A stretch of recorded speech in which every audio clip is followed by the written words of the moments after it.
Hey guys, welcome to the definitive ranking of the Wind Waker, or the Wind Waker HD, depending on which one you've played. It's up to you. Unlike last month's game Spirit Tracks, the Wind Waker was sort of fresh in our minds because we both played it when we did our Zelda Warfare about just over a year ago. Yeah, a little more than that. Though it's weird. Like, that's actually something I was thinking about before playing this, is like the different ways in which I've played this game. Like, I played it back when it came out, and I have pretty fond memories actually of playing that with my brother, like together. I have like a stark memory of us playing it together at my grandparents' house and like being in the Wind Temple like late at night, and that's just like, you know, one of those like random little memories. Okay, I love that. And then I played the HD version like after it came out, like within the year it came out, and I remember playing through it like over a weekend. I was sick and just like blasting through it. You always get sick or injured and play your Zelda games. But like even that, it was kind of like almost like a fever dream where it's just like it all blended together a little bit. Okay. And then other times we're just practicing or playing it for our series. So like I haven't like sat down and just kind of casually played it. Okay. And in a long time, really since I was a child. Okay. You know, and so this was a night. This like kind of was interesting because I was hoping this would happen with Twilight Princess, where I was like, all right, can we get in there, take your time, kind of enjoy some of the non-required things a little bit more. Okay. And so this was cool. It was like a fresh coat of paint for me. Got it. Okay. I have a totally different experience with Wind Waker. When it came out on GameCube, I didn't like it. I was not a big fan. In fact, I never beat it initially for a long time. I couldn't remember if I did. Because for some reason I feel like I got to the Triforce part and was like, this is not fun. Yeah. But I couldn't remember. It's been too long. Like, I think I got to like the Tower of the Gods. Like, so not even deep into the game. Oh, wow. And then I waited until like 2009, like so several years later, till I finally beat the game. You had a big sight at that point. You couldn't ignore it. Well, I had this Zelda Dungeon was alive and well when this game came out, and I didn't beat it. Yeah. So, maybe that's a hint to what's to come. Granted, when it came out on HD, the HD to me is by far the definitive version. Yes. I mean, it fixed a lot of things, and we'll get into it. Yeah, totally. But one thing I think it didn't fix is the world of the Wind Waker. Okay. HD. Yeah. I think in last month's episode I said the Spirit Tracks is the worst world. I think in my opinion it's empty. It's just it's boring. There's is that the old IGN? There's too much water. Too much water, right? There's too much water. Yeah.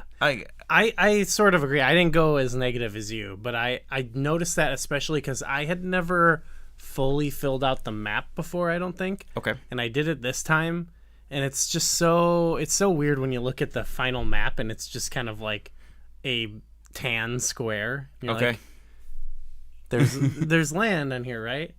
I mean, thematically, the game kind of addresses it a little bit, which I kind of like. And it's not the worst thing in the world, but it does stick out to me a little bit. I'm not opposed to open air spaces. I said this in Spirit Tracks a little bit too, where they had kind of this big open overworld where you're just kind of like looking at these empty spaces. I think that can be kind of cool in games sometimes too. Like these, I think Breath of the Wild does it well a little bit more. Okay. Where it's like, look at this world. Right. Yeah. You know, there's nothing for miles, you know. But yeah, this has a little bit of that for me too. Wind Waker, the HD version, made it so you can see a little bit more in the distance. So you can be a couple squares away and still see like Dragon Roost or some of the big the Forbidden Woods. That seemed nice. It gave you more of a sense of direction of how close you are to locations, I think. But with the world, this also talks about the characters that like live within the world, and we'll get into this with pacing a little bit too. But early on, like the first 2 hours of the game, you start with Outset, you visit Windfall, you visit Dragon Roost, and then shortly after you visit the Forest Haven. Like in the first 15% of the game or 20, that's like 95% of all the characters you will interact with for the whole game are on these 4 islands. Mm-hmm. And then it's like there's some like fetch quests where you're going back and forth between some of these islands. But it was like it felt like, I don't know if this game was, like, to me it feels like it rushed or something, or did they want to include stuff and they couldn't, like I don't know. It's just that might be a thing in there a little bit. I do though. Sometimes it's not like executed amazingly, but sometimes the repeating of the characters, like I actually liked what they had of those characters who were there. Okay. Like I liked that there was like even something so minuscule as like the teacher on Windfall, Mrs. Murray, like, you know, ends up giving you, it's like an important part of it's the a main quest. It's required, is. You know, it's, and so just like meeting and then with like the people like Medley and Makar who end up being like these important figures, like it's they have this in Ocarina of Time too, but if it does feel a little bit more fleshed out in this with those specific characters. Now granted, there's less of them, there's not like a ton of sages like in Ocarina of Time, but I do think the storyline, because there is kind of a lack of a ton of characters, it is this will come up more in story, which is why it'll reflect it there, but I think it is a little bit more focused with some of the character work and stuff, and I do find some of these characters to be some of like some pretty cool characters in the series overall. So yeah, there's like a give and take to that. Right. Yeah. Granted, I wish there was like what's a Great Fish Island. Like I wish there was something there. You know, I wish there was something. You know, I do think that there could have been a little bit more. There's of the 49 locations on the map. There's, I would say, like 30 of them there's like one thing to do there. Sure. And sometimes it's like a submarine, or like, you know, the 6 different reefs that they have. Yeah. You kill the cannons, you get a treasure chest.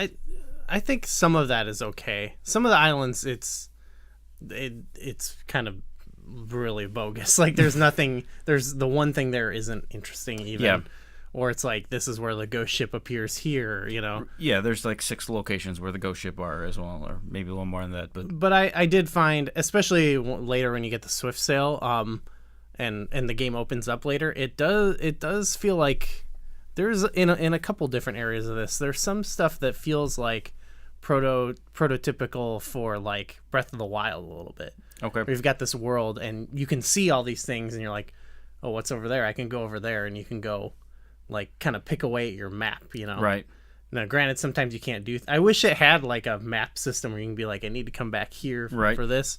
But granted, it did scratch that itch a little bit as I was playing it, like retroactively being like, okay, that's cool. Like I did have some fun, like going, there's one thing I can do over there, like going get the bottle from the submarine or whatever, and you know, bounce around. Granted, there was like, I stopping at like the outposts. Okay. I was like, I know you can get cool stuff there, like probably treasure charts and stuff, but I was like, okay, I'm done with these. Yeah. Some of that is because I was trying to, you know, get through for the video, but yeah, there was some. That's why I didn't go 1, is because there was like at least an idea there that I think later on they really capitalized on in Breath of the Wild. You mentioned it. It's like, it feels like a prototype, like it's the first of its kind, and it's just not. To me, it's just not quite there. I think it was missing. It's either too big, if it was a little more condensed, or there needed to be maybe 1 or 2 like major islands, like with more of a civilization than Windfall has, like 9 buildings or something. It's not like it's not exactly downtown. I mean, another, maybe there's something more with the world that I feel like I'll talk about in pacing too, I guess. But one of the things I love about Wind Waker is the art style, and I think everyone kind of feels that way. I'd like to actually say I'm specifically talking about Wind Waker HD as well, because there is the art style. It does carry over a little bit, but I love the, like, you know, it was kind of a big deal initially with the cell shading graphics from like the old days, but like with the HD version, it got that like almost like clay making style character. Like when you see the character. You think so? Yes, I do. Oh, okay. And you can see it in dark areas when there's the lighting, like when you're next to a torch. It's like Link looks like a clay figure a little bit if you look closely. I've never seen that. I like it, and I like I just like the art style. It's gorgeous. I really think so. It's nice to look at. I think just looking at some of the islands as you're getting close to them. I mean, the number one thing this game for me is just like the vibe of playing it, and which will come off in other categories. But yeah, even despite some of these flaws that we'll talk about, like it just feels like that's also why I couldn't go one on World, because it just kind of feels good to be hanging out on some of these islands, even if there's not much to do. Yeah. And the art style is definitely a big part of that. I mean, and it also just in terms of what it did for the series, like it changed the course of the series in terms of like aesthetics. Like it had up to that point, with some exceptions, been kind of more like the specific like fantasy looking thing. I mean, it remained fantasy, but a specific kind of classic look. And this, like, it spawned like half the games in the series now look like the Wind Waker or like some form of it, like a spin-off of the Toon Link style. Yeah, it's like he's his own character in Smash now, Toon Link. Yes, I think this game it's the best version of that. So I like seeing Link's facial expression sometimes. Sometimes even when he's jumping around after he beats something, or like when he's sidling. Is that the right? Yeah. Like you can see his eyes and he's like looking. And again with the characters, that's again with World, where like it has some really charming character designs and stuff like that. So I stuck with that just because the art style helps all of that out. Yeah. And a big plus for the official artwork as well. I'm a big fan. Yeah. They have a lot of character artwork, and a lot of all the bosses have artwork. It's got a specific style to it too. It's sort of supposed to look like a drawing or a painting or something like that, or it's like on a map or It kind of evolved from the HD. The HD has its own sort of style, but the original one, it was like they had these like bold outlines around all the characters. Yeah, right. They almost look like almost like a comic strip at times, I think. Okay. Maybe that's not the right term, but like no, it was very distinctive. Nothing like anything before. It was more than just, which at this time it's when things started to turn a little bit, but it was more than just here's what the in-game art looks like, that they would eventually, which I like that's kept up in some Zelda games, like where they're like, if we're going to have this, the game's already so, picturesque already, like let's take the official art to another level, Yeah, good stuff. So you talked about the story before, so you gave it some high remarks, and generally the community, and like this was one of the higher things that the community ranked the art style really high, but then story was the third highest of the categories. So what did you think about the story? I was not surprised. I mean, I knew the story, but I don't know, that it was coming off of some other games in the series where I felt like post the classic era that it was just so full of stuff. Again, maybe the lack of content, but it was a very like I feel like a very just like focused, simplistic but epic story that was like easy to follow and like get behind the characters. Like Link's journey with his sister to first rescue her, but then you find about like the fate of the world is in the balance, and you get roped in with the pirates. Like it just had a nice arc to it that was like really fun and satisfying, and all the characters were interesting and had some hints at more depth to them.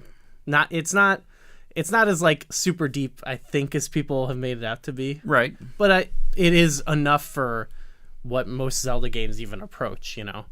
So like Link obviously had a very easy to get behind him. I liked Tetra, who a little detail I liked was you go in her room and she's like, it's clear that she's like kind of aware of like the greater lore of what's going on in the world, and so it's kind of into that. I loved the whole story with the king of Red Lions, and this whole it's actually it's an interesting sequel. It's a good sequel to Ocarina of Time, which I think most Zelda games, when they get involved in like timeline, which is kind of before it's a failure. It's just not, it's never enhanced. But this I think was good, especially because of the way it reminded me of Breath of the Wild.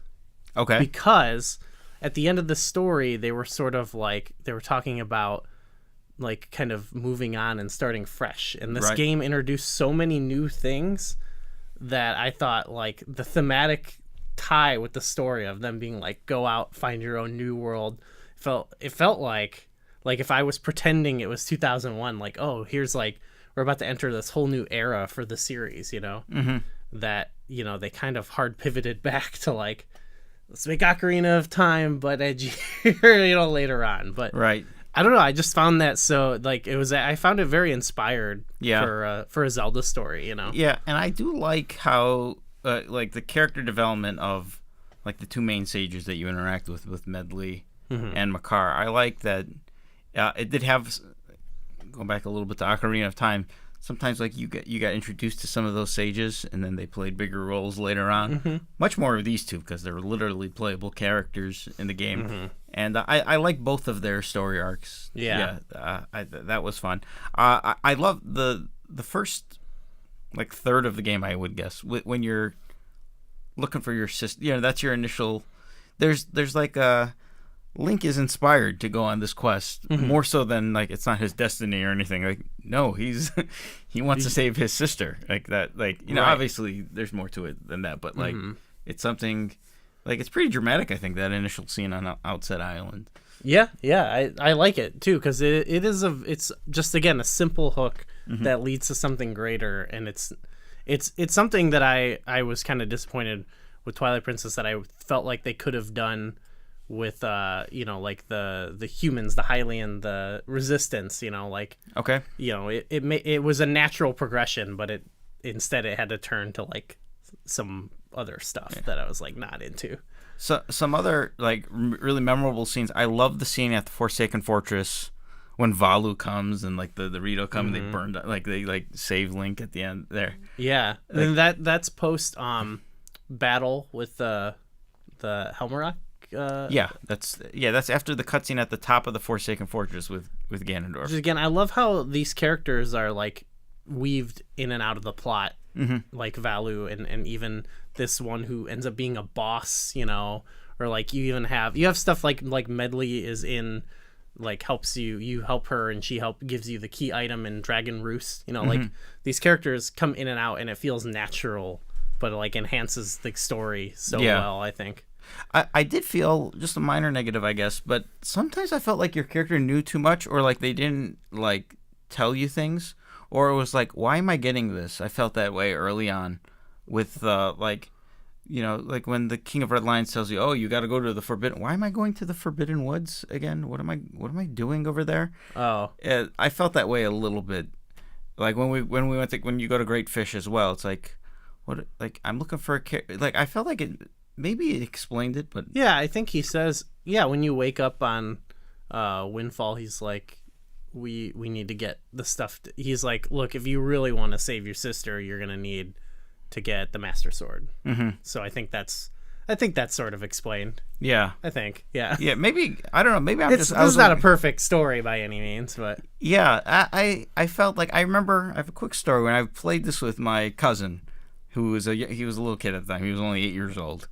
And like I was trying, this was early on Outset Island, and you know they played that like 6-minute legendary hero cutscene, and like he wants none of that. You know? He's like, I want to play the game, and then he just went and picked up pigs for hours. But he got through and like it was like his first time through, and he had no interest in the story. Like he was just. It's definitely, it's not like Ocarina where you can just start playing and you're like in the action, which I normally am opposed to, but I think it gets to something. Like it's better than going up to the Forest Temple 3 times. You know what I mean? Yeah. So yeah, I have more of a mixed bag about the story. I don't think it's one of the best in the series. I think there are other games that do it well, and sometimes they have much less story but still do it better, I think. one thing that that really stuck out to me in a way that it hadn't before was just how bright and beautiful the world is.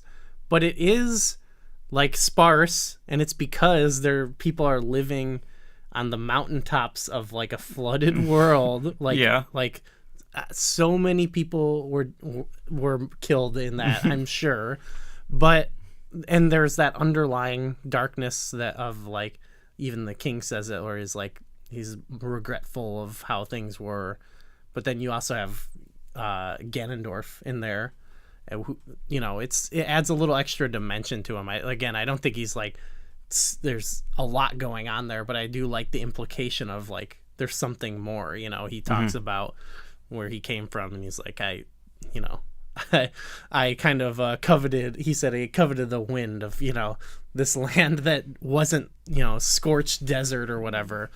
But he points out to Link the kind of irony of how the gods treated Hyrule. He talks about a sea with no fish, you know, and he talks to him like the gods betrayed you or abandoned you or something like that. And I kind of love that. Like, again, it's just below the surface of this like beautiful world, but it's not, you know, they don't go nuts with it, and like it's not overblown. It's just enough. So to me, I loved the simplicity of even the darker nature of this beautiful game. So, that's why I gave it high marks. Okay. Yeah. You gave it a 4. So I'm doing well here. Again, this was because it was like one of my first times to like kind of just take the game at my own pace. You know? And I played this in huge sections. Like I played multiple hours at a time, actually. And you know, one thing with the story, like I was doing a lot of the side content, so I'm like sometimes there was large gaps between like the main story portion. So like I was like after Forbidden Woods, I was literally going island by island, charting it. And doing the little submarines, getting pieces of heart, and all that kind of stuff. Yeah, I was playing this the way I would normally play, which I haven't gotten to in a while, which is like, you know, kind of hit stuff on the way, or if something inspires me, I'll go that way, which for me, this game works in that sense. It's not perfect, and I think we'll talk about it with the pacing, right? Well, pacing... boy, where to begin with this one? Like you make comparisons to Twilight Princess a lot, with like going to the Forest Temple 3 times. Like, I feel it takes, like, I don't know when like it's so slow to get started. I really feel that way. I like the Outset Island. When you play it on like when I play it now, I know what to do, so I can run through Outset Island. I can run through the Forsaken Fortress. I can get the stuff on Windfall right away. It feels like to me the action portion of the game doesn't really get going until like after you talk to everybody on Dragon Roost to do that. Like Dragon Roost Cavern is the start of this game, like from a combat perspective and from a puzzle solving, from a more well, I think they wanted it to be Forsaken Fortress, but I actually like that place as a concept. It just seems weird as the first dungeon, you know. I actually think it's really interesting as a dungeon, and like a prototype for maybe Breath of the Wild, of like kind of open-ended, like explore how you want to explore. But yeah, it's just so weird that that's like the first kind of a dungeon thing you do. I remember back in a compendium months ago, you had mentioned how like Outset Island serves as a tutorial a little bit, using the basics of your weapon. You know, you finally get your sword, you learn from Orca, and you know, but now they throw you into the Forsaken Fortress and immediately take away the weapon that you just got. And now it's like another tutorial level kind of stealth mechanics, I guess. There's some combat in there with like how to steal items from some of the Bokoblin, you know, stuff like that.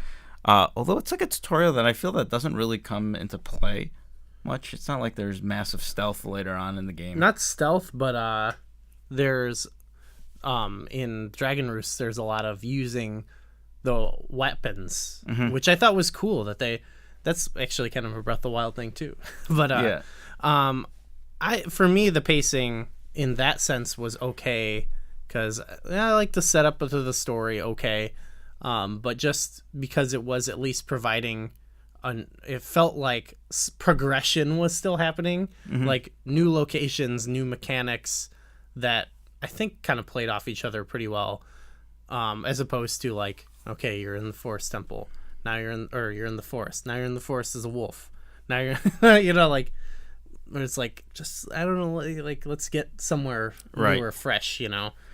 So it was a bit of a, and then it's on after doing that, and after, you know, they have to teach you to swing on the ropes, which you could just learn in the Forsaken Fortress. It's fine, whatever. But then after that, it's like, okay, now you're on the boat and you're going, and you kind of get a little taste of what it's like. And then after Dragon Roost, now you can go a lot of places. Not quite. The map doesn't open up until after Forbidden Woods. But you can travel a bit more freely. You could go back to Windfall. You can go to Windfall or to Forbidden. That's it. If you go north or east or anywhere that's not a direct line to either of those, the King of Red Lines will make you turn around. Right. There's invisible walls. But it is like the world is slowly opening up, like around you, and it feels okay. It's okay if you're kind of following the path, but it's I don't know. I don't know. It's not as harsh as Twilight Princess, I feel like, but it's still not it's not exactly where I want it to be either. Okay. I felt that there's the intro, the tutorial portion, really, I think. More of the story element portion, too, as well.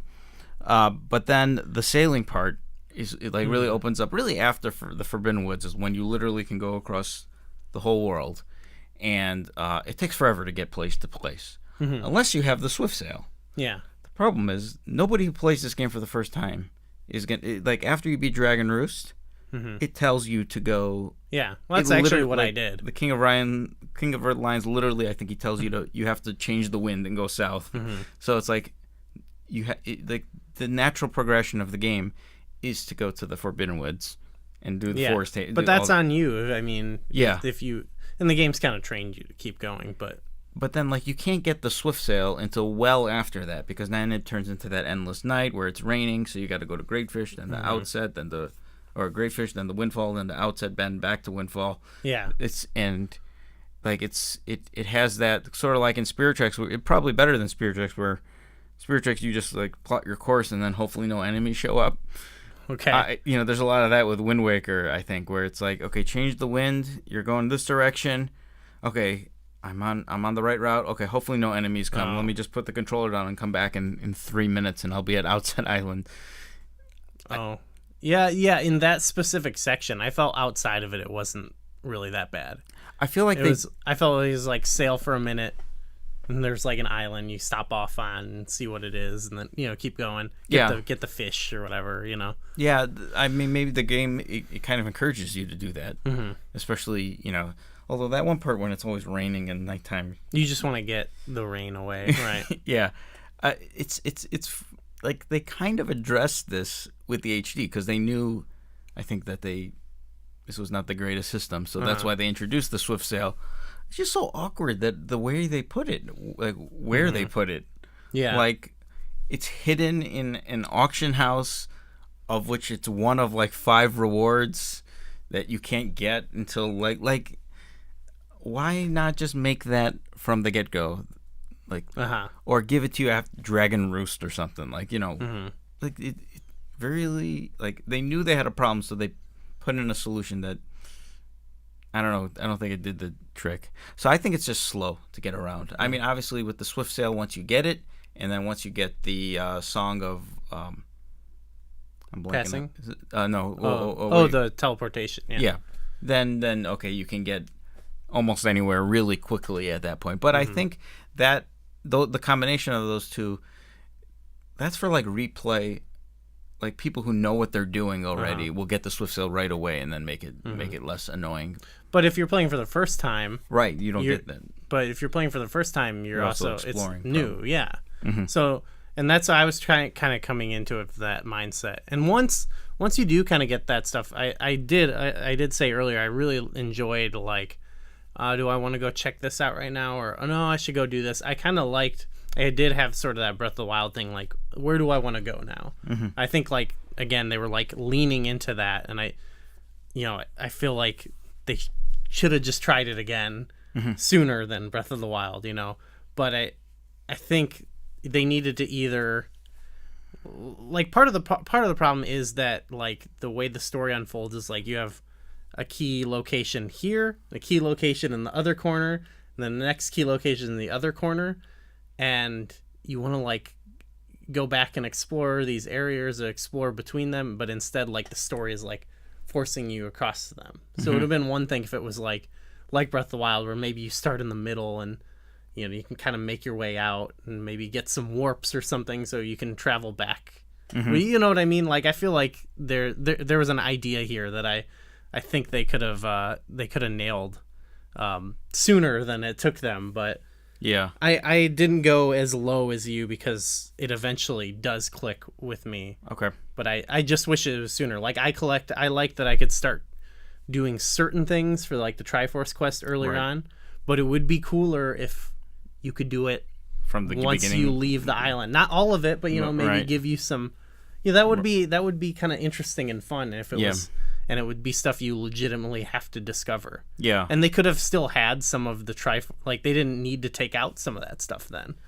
Yeah, because you would want to. It would be like cool, like you're part of the game is exploring and discovering, like, pieces of the Triforce, right? That in the beginning, if you don't know what that is necessarily, it feels like just a collectible, you know, because the game at that point is not telling you have to get this. Yeah, like, I think you've made some comparisons to Breath of the Wild, but, like, the memories in Breath of the Wild is a good example, where that's, like, one of the main quests, finding all the memories, but you can do it at any point. Yeah. If the Triforce was something like that, where it was literally a quest that was given to you from the get-go, and you can do it, because I feel after you beat the Earth Temple and the Wind Temple, like, that last, I don't know, a third of the game, maybe a little less than that, is, yeah, it's just finding all these pieces, doing a lot of sailing, playing a lot of, like, parts of the game that look very, like, I feel like there's several, how many of the Triforce pieces involve just, like, fighting, like, rooms of enemies that all look the same. Yeah.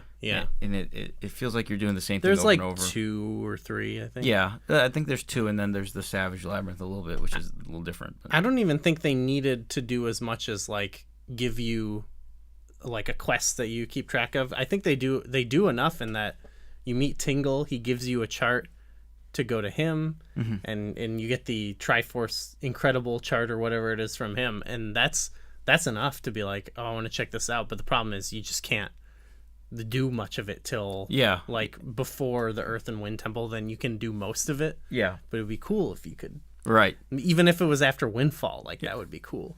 The last note is that I think the game is a little easy as well. Yeah. I don't know if you feel that. There's like, and this might be a negative statement, but it's like the press A to win, as I call it, where you literally just target and wait. Oh, then you can press A when it tells you to. Right, like, it doesn't get harder, like, the combat, really. Like, there's some decent challenges, but when there are rooms with, like, 3-4 Dark Nuts in a row in the same room, that could be a little harder. But even then, yeah. That being said, in my most recent playthrough, I decided just to play through in hero mode, just because it's a little more challenging. So I give them some credit for adding that. Yeah, that's cool. That'll come up soon, but I also just think there isn't, maybe in terms of the puzzles there is, but in terms of, like, navigational difficulty, the dungeons don't really ramp up too much. There's a couple times it does. They get longer. Yeah. And again, I think the puzzles, we'll talk about it, the puzzles build off each other well. We're at the gameplay and combat segment here. So, well, I gave that high marks in general because I think outside of, I didn't go full 5 because, again, I don't think the combat wasn't difficult or whatever. It was press A to win. But mine was more based off the gameplay of everything else. One, the game feels really good to play, and you don't have to, there's not a lot of stuff you have to do that I think feels bad. But also, I loved the items and the way they built off each other, and not just your inventory, but using other people's items and like swinging on the ropes is fun, and it just this game, more than the Zeldas before it, and except for maybe some of the handhelds, like, had a lot more, like, platform elements in it where you're, like, swinging around and and floating around. Like that's not something you did as much, I feel like, where I need to like, can I make it to there? There's definitely some puzzles that involve that, but this really had that, and it was just fun and felt good to do. So that's why I went high with it. Okay. And I also felt like, as opposed to, I'm gonna keep bringing up Twilight Princess because it's those GameCube Zeldas, but where like, I don't know why, but like the wolf felt, it was just different. It was like two different games. Like the boat to me does not feel like a different game, especially because it's like you get the bombs and now you have a cannon. It felt like a natural progression. You got you got this one item, it affects it here. That's not like a ton of the items, but it just felt like it made sense thematically, and I liked doing all like collecting the treasure and shooting the bombs. So fighting stuff at sea. You mentioned the boat, and I want to talk about that because that's pretty. Not like it's the most important part of the game, but I think and there's a few things that's important. I always found annoying with the boat. One, I always find it I find it a little awkward how Link gets in and out of the boat. I don't know why. Like, why does he just jump into the water? He docks and then jumps in the water. Yeah. It's always like whenever I get to an island, I'm trying to like get onto the island. Oh, I can't get. Where's the? Like, you can't go up a slope that's this. You need one that's like and you're like walking around an island where you can get up it. Yeah, that I didn't have that problem too much, but. And then you see a treasure, like a little spot in the sea where you got to go salvage treasure, and you get to it, and you pull out your I didn't get it. Let me move a few inches. The light's gone. Okay, let me back away, see where I got to go again. Like, this is not like supposed to be hard. It's not that it's like, I don't know why, but I know like that's not like an interesting challenge. Like, remember where the light is, but I always felt so satisfied.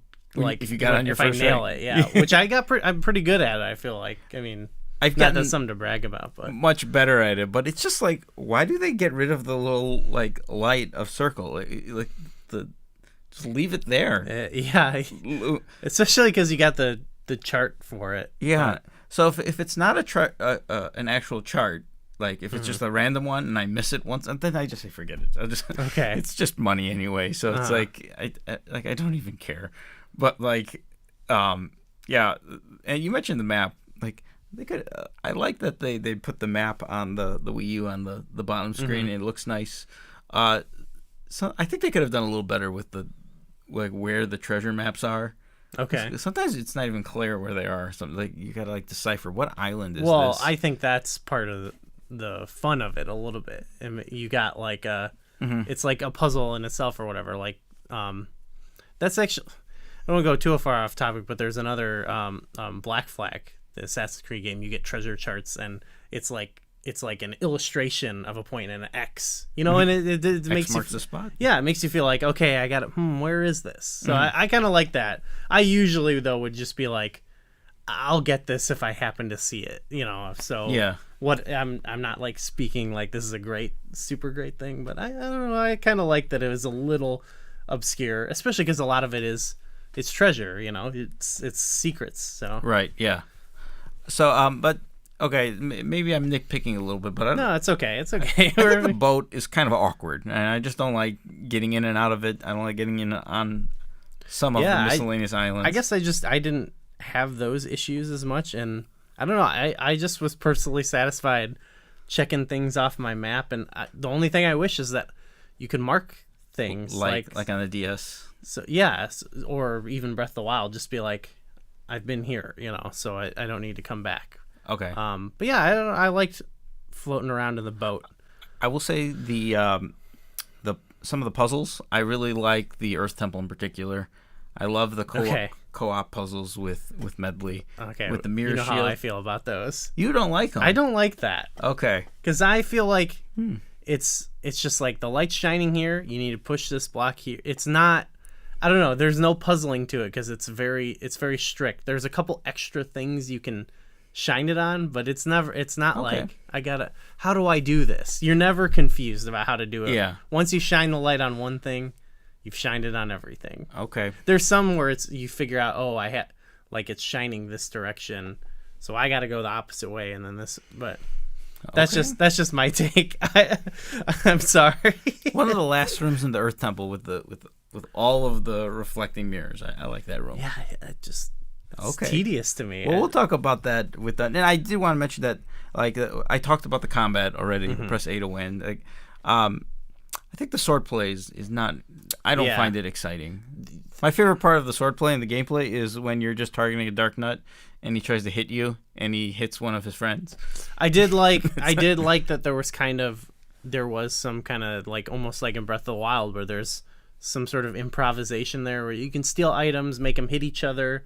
You know, you can experiment a little, which is kind of at the heart of Zelda. Yeah. But it's like it felt like mechanically it felt a bit nicer than Ocarina of Time, but it was less challenging. So okay. And I don't think and to me the A thing was like a nice little finesse thing that made it really easy, but they went way overboard with that, I think, with the hidden skills where it became less about how are you going to defeat these guys and just like how cool can you look while you defeat them. It's not a question of if you're going to defeat them. It's just like it felt like adding like a Tony Hawk trick system where it's like you can just look really cool while you demolish everything in your path. Yeah. So yeah. Well, let's talk about the items and the abilities.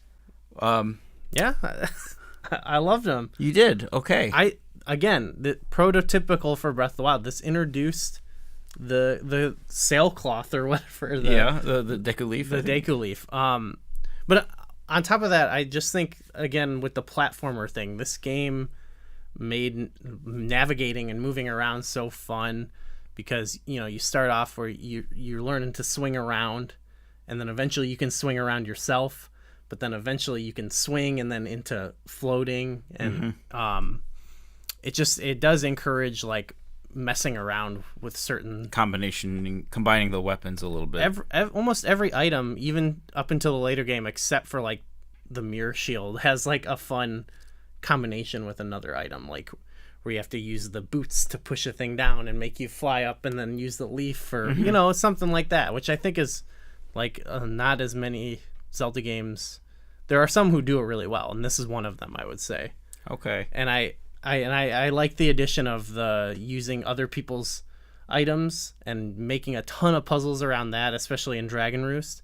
I think that was really cool. But there's also just because it's kind of so linear, they do a good job of like basing the puzzles around these things and sort of having like a theme with the puzzles, like okay. In I think my favorite puzzle-wise, my favorite dungeon is the Forbidden Woods. Okay. Where it's all based around like both moving the little nut you have to use and like hitting the eyes in different ways. They do a good job of being like, now you have to try something different and figure this out. Yeah. Yeah. So I just love, it feels good to just be in this world and float around and stuff. Okay.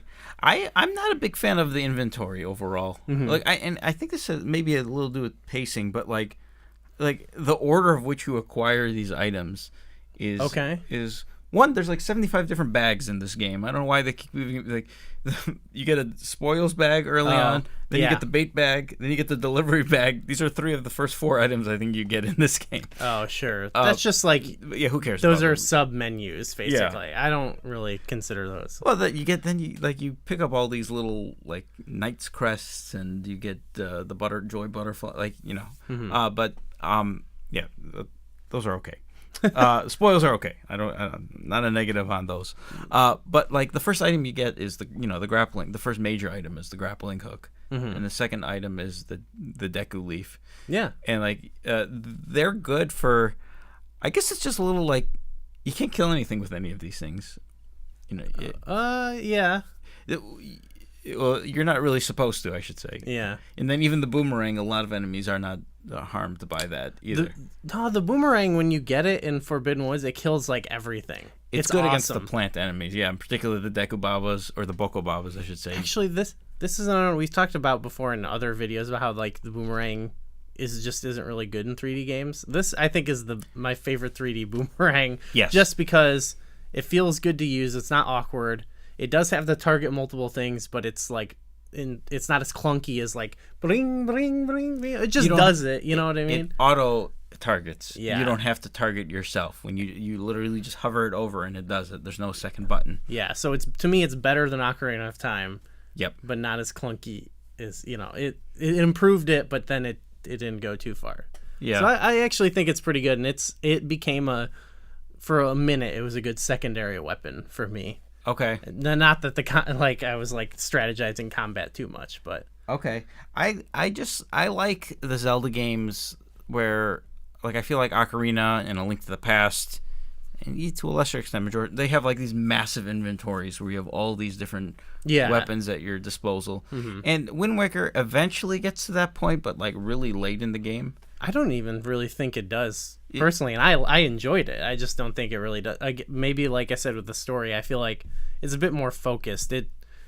That's one way it's not prototypical Breath of the Wild, or like even it's where it's like you're exploring this open seal, is that it is kind of like this game could benefit from just acknowledging that it's a little bit smaller and moving some things closer together. I do like the combinations though. That's for sure. Mm-hmm. And the Forbidden Woods, we ranked that high in our definitive ranking. Yeah, that was me. I think who really fought for it. I think. Yeah, I don't remember.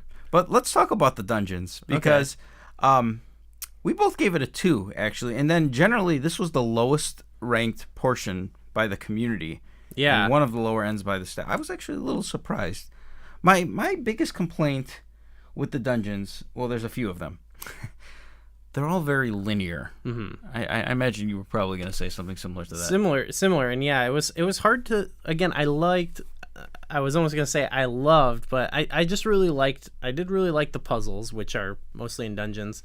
But it was hard to know where to put the points for that because the dungeons themselves, not until the Wind Temple really make you ever have to think about where you need to go next. Okay. Which is just, that's what I love about Zelda. Mm-hmm. The Wind Temple is also I think the only dungeon where there's ever a point where you have to be like, I don't know where I need to go. Mm-hmm. Because there's multiple like 3 different routes. Places at one point. Yeah, and you can do things a little out of order. Mm-hmm. But I'm not saying that makes for a bad dungeon. It actually really does. I mean, we talked about this with Twilight Princess, and I gave that I think it has the best dungeons in the series, actually. And those are all very linear as well. And they're very similar, yeah. Like Forbidden Woods, for example, is pretty linear, but I think it's just because of the puzzles and stuff, it's really fun. But the problem, and actually even Dragon Roost was one I feel like we wanted to rank pretty well, because I also think the puzzles in that with like, okay, now I gotta light the thing on fire to burn this, or I gotta stand and I can throw a burn the torch. Sword. Yeah, I love that stuff. But again, like I think it's just it is because the actual navigation of them, they all feel similar in that way. They do a good job of making you think you're in a different. It's kind of like Twilight Princess, so they kind of trick you a little bit. Yeah. But I don't get that satisfaction of like, aha, I need to go back here. Yeah. And the dungeons, this is from the Tower of God, the last 3 dungeons, basically. Tower of God's Earth and Wind Temple. Well, I hate playing the command melody over and over. Yeah, I wish that could have just become a button. Yeah. Like, we don't need to do this over and over. Like, we get the point. And you got to do it a lot, actually, especially in the Wind Temple in particular with Makar. But at the end of the day, I feel like there's not enough dungeons either.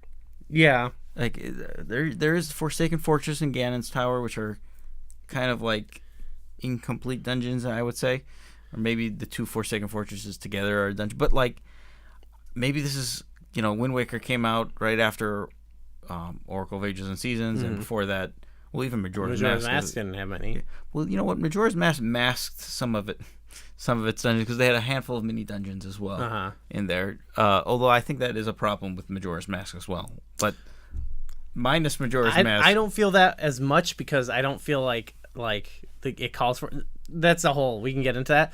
It really sticks out in this one just because you do two dungeons, or you've done 3 if you count Forsaken Fortress, and then we're like, all right, let's go to the new location, and you get there, and it's almost like kind of a letdown. I end up liking the story of it, but like, I wish like Great Fish or like Great Fish should have been the third dungeon. There should have been like whatever. Yeah, like just another like dungeon there, and then even that like it's like instead of doing the Triforce collecting all there at the end, like maybe there should have been another dungeon. You know what I mean? Like, yeah. Like you can, for me, you can feel the moments and see when you look at the map, like locations where they're like there should have been something there. Right. Like the game like makes you think about that. At least for me.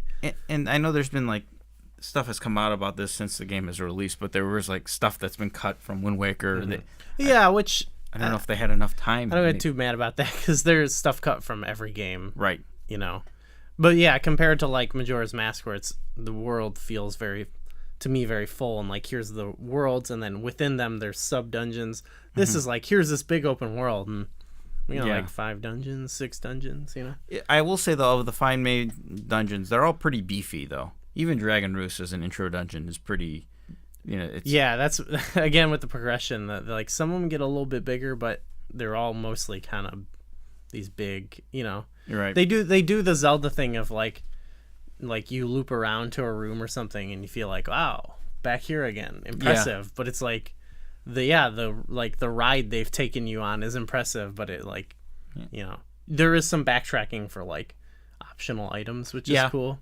I always try to clear all the treasure chests. And they do a good job. Some of them are like in the Forbidden Winds in particular. There's like that one like way up high. There's several of them that are like.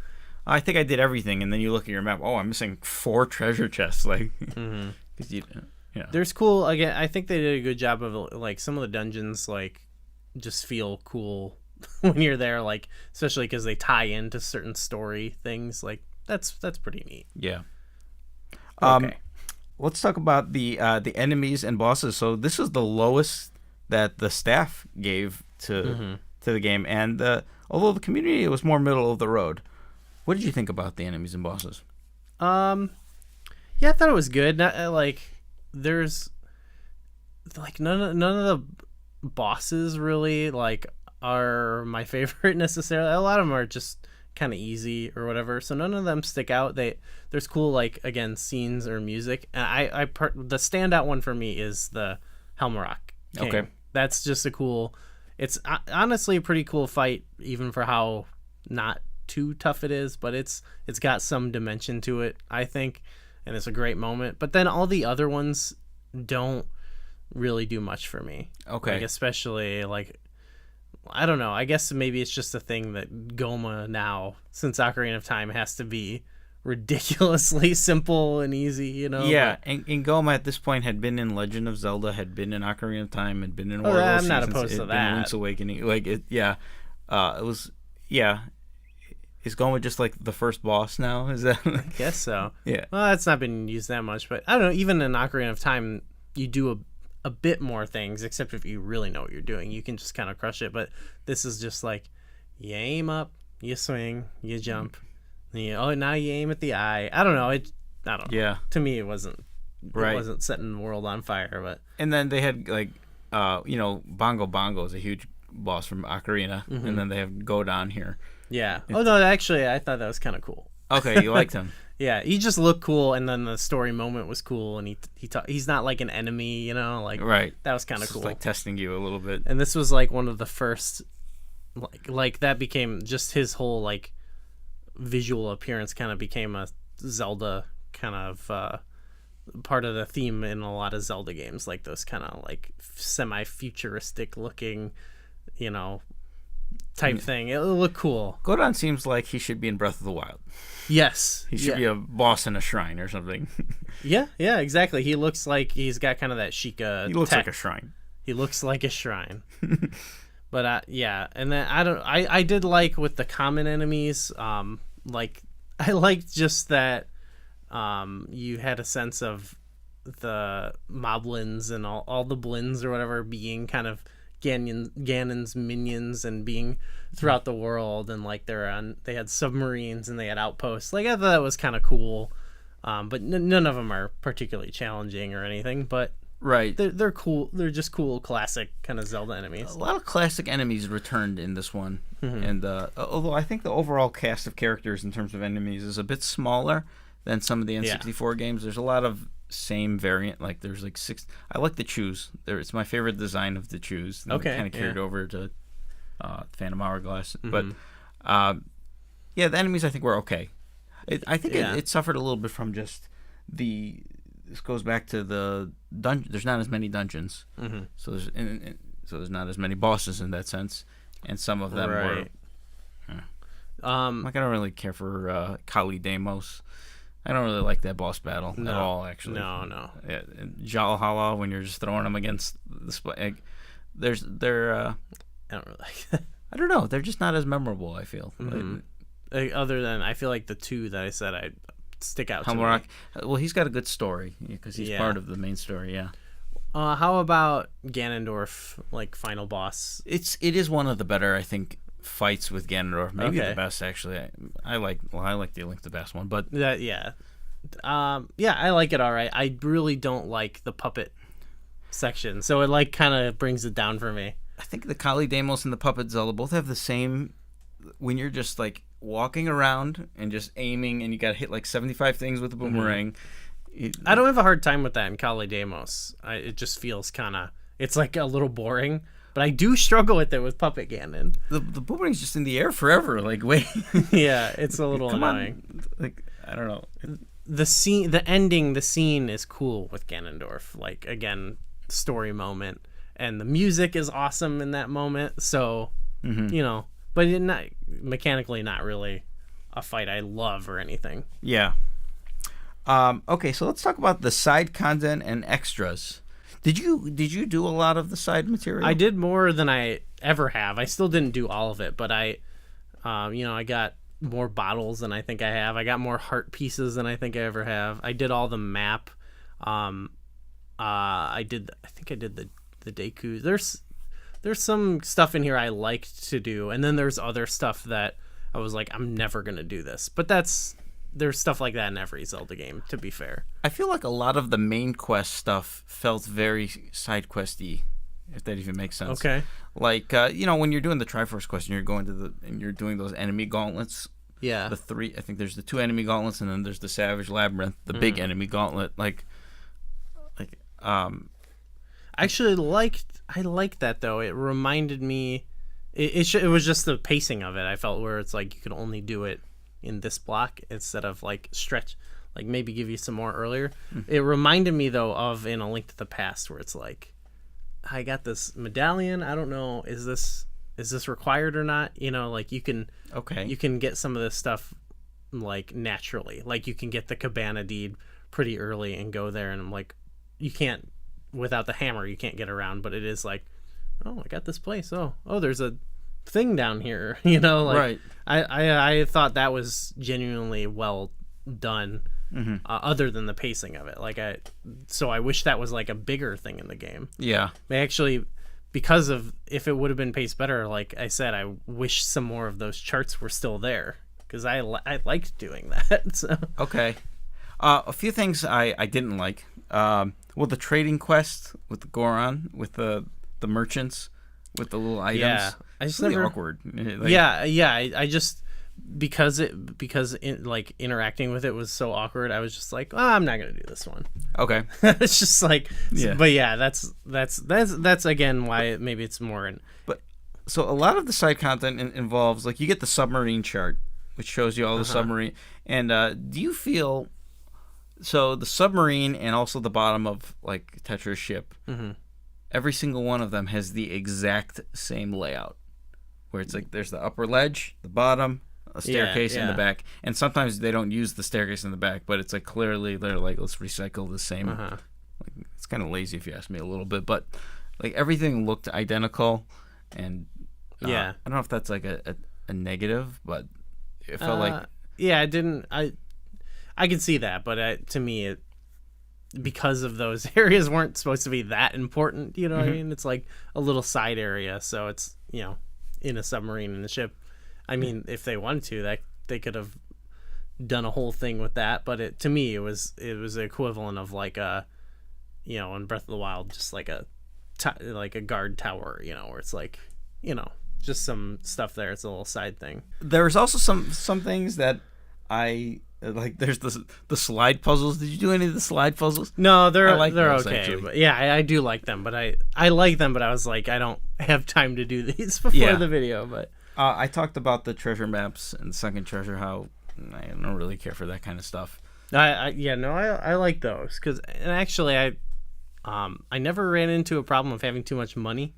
Okay. So. Oh, okay. Yeah. So the economy was. It depends on how. I feel like the economy can be broken depending on how you are playing the game. No, this is also one of those things that they fixed in the HD version. Where you in the initial game, I think you can only get a wallet to 100 rupees initially. Oh, okay. Maybe to 200. I don't remember, but like the wallets are much larger, especially initially with Wind Waker HD. Yeah, I felt like there was enough in there too for me to spend money on. That I actually wanted to spend money on, like to get stuff from Beatles, the ship shop or whatever, and just to even get the membership and stuff like that. So, yeah. Then if I think again, if I had to pay Tingle to decipher some more stuff, I could have used it a little bit more too. But did you do any of the Nintendo Gallery this time around? No. Okay, so that is like one of the big side quests, I guess. Yeah. They fixed it a little bit in the HD version with because before you had to get you can only get black and white pictures until you get the forest firefly, I think it is, from the from the Forest Haven. You got to bring it back to Lenzo, get the deluxe pixel box. Now you get that right away, at least. I do find it annoying that it used to be the capacity was 3 pictures. So that's like 3 pictures, go back, do it, and go back, and oh my god.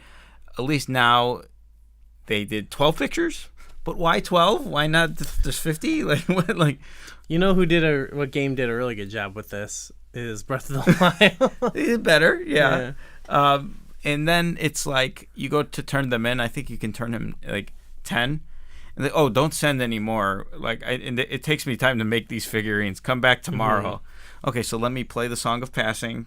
So it's 2 days later. Oh, no, now they're done. Great. Right. Now here's my other 12 pictures. Oh, I have to give them to you one at a time, and you have to comment on each. Like, there's 30 of these things. It's could have been handled better. Yeah. It's one of those things where it's. I mean, it's not like I gave this a very good rating or anything. I said it was good. Yeah. But yeah, that aspect of it is another one of those. I'm never doing this, type things. Which is fine, but for the people, I can understand for the people who are going to do it, make it a bit more tolerable to actually do it. Yeah, and I do like some of the optional side. You get the magic armor, but you also get, I forgot what it's called. It's like a mask almost, where you can see the enemy's health bar. Oh yeah. It's a cool little addition that, I think that's that moved, I believe. I think in the HD version, that's at the end of the Savage Labyrinth, I believe. I think so. I didn't get it this time around. Or that around. might be the magic. One of those is flipped around. But there's also some fun mini games, I think. The battleship. The battleship, yeah. Spleesh. Yeah. Kaboom. And the mail sorting is fun. Yeah. Yeah. They've got some character. They're unique, I think, too. Like, there's no other... It's not just another shooting gallery or another fishing hole, Yeah. So I liked it. Yeah. So now let's talk about one that apparently you, me, staff, and community can all agree on. Yeah. This got 4.7s from both the community and staff. I think I'd have to look back, but that might be the highest score of any category in any game so far. Okay. 4.7 is hard to get because that means it's overwhelmingly fives. Yeah. And I gave it a 5, and I think this goes to what you talked about at the very beginning when you were saying the atmosphere of the game. And I think the mood, it just fits with the music so well, where the majority of the tracks are very happy and uplifting. I love the standouts for me are the title theme, the legendary hero at the beginning. Yeah. I think even Outset and Windfall, they're not I don't think the greatest themes, but like they fit the moods of the islands.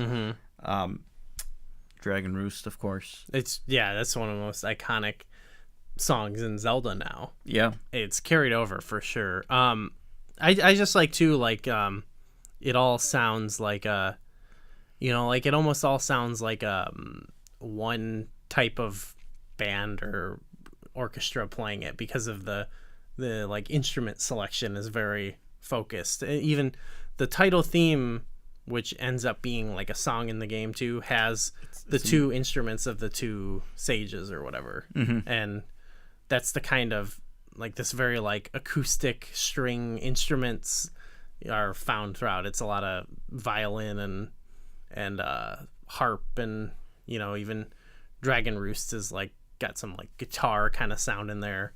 So I just love the whole, like, it's they made a choice that's again like the art style where it's like sort of a new direction where it's not just like meant to sound like a big orchestra march, epic theme. I mean, there's that in some of the previous games too, but this was like the whole game is this one kind of feeling that's different than it's ever been before. Yeah. So I mean, most people can agree there. This is not a hot take or anything. No. It's I don't know if it's the best, but we just did a video where we put it pretty high though, or we might have said it was the best. We put it at the top. Yeah. It's up there. I mean, you can ask me on any given day, I might give you a different answer, but it's definitely one of the best. I could be convinced. Yeah. So that's it. Like our overall rankings. So this is like looking at my list real quick. I'd like to say that between Spirit Tracks, Wind Waker, and Twilight Princess, like Wind Waker is, if it's not clear by now, is not one of my favorite Zelda games. I don't feel attached to it like I do a lot of the games. But those like three are probably like just the order we picked these games just ended up being this way. But I think some of in my opinion, my least favorite Zelda games are the ones we've covered so far, minus A Link to the Past, obviously. Okay. So I think my list, you can see there's a giant gap between 1 and 2, is going to begin to start filling in as we get some more games. Okay. Yeah. Mine, it was like a surprise. I didn't expect to like it as much as I did, and there are certain categories that I flip flop points on or whatever, but some for better, some for worse. So, but anyway, it was just like I was surprised that I thought for sure like I had always kind of like lumped it in with like the GameCube Zeldas, but I actually saw a lot in it this time that I really liked. So I'm surprised that it's at number 2 right now. But and you've got more of a range. I've established a range. Yeah, so like any game can fit anywhere. I will say that for the community, we have to go to the decimal points at this point. Yes. So Wind Waker barely beat out A Link to the Past, but the community likes them GameCube Zeldas. It's not a surprise. That's our, kind of our category, our demographic. Yeah.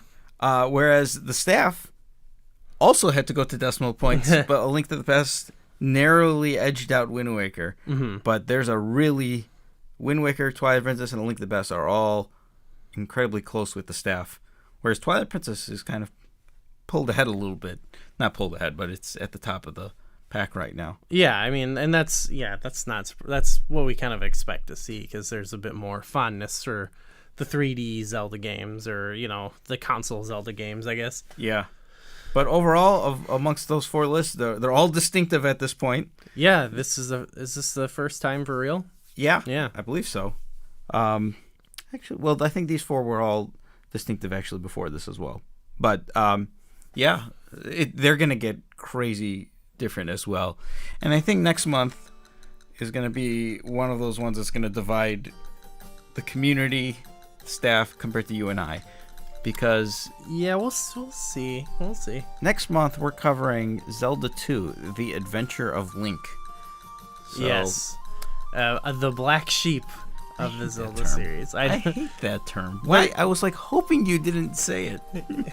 It's not a judgment, a quality judgment though. It's just a matter of, there were 2 games in the series. One was like this. One was like this.